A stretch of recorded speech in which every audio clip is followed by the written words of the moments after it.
Hinihikayat ng PNP ang mga pulis na mag-ehersisyo at magkaroon ng matipunong pangangatawan. Pero mapapahanga kayo sa isang pulisa na iya. Sa kanyang kisig at gwapo, hindi raw katakatakang napasama siya bilang kalahok sa Misters of the Philippines 2014. Kilalanin siya sa balitang hatid ni Micaela Papa.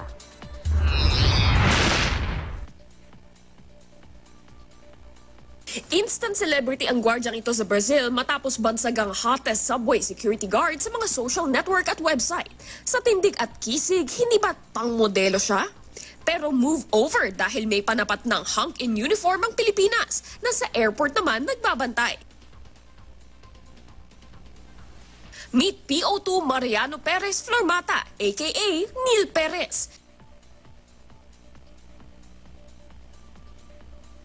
5'11", matipuno at moreno.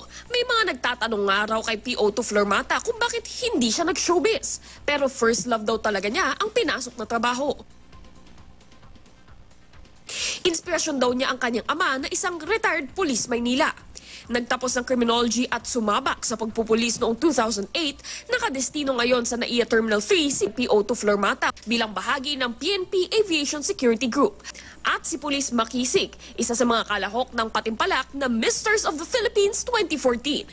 First time daw siyang sumabak sa gantong patimpalak matapos himukin ng ilang kaibigan. Pag nanalo ka po, bali, ikaw po yung magiging representative ng Philippines sa ibang bansa. Suportado naman daw ito ng pamunuan ng PNP na matagal ikinakampanya ang pagiging fit ng mga mamang pulis. Sa Setyembre, sasabak si PO2 Flormata sa contest. Pero ngayon pa lang, nababansagan na siyang hottest policeman sa bansa. At para sa mga nabighani, good news dahil single pa raw si Police Makisig. Micaela Papa, GMA News.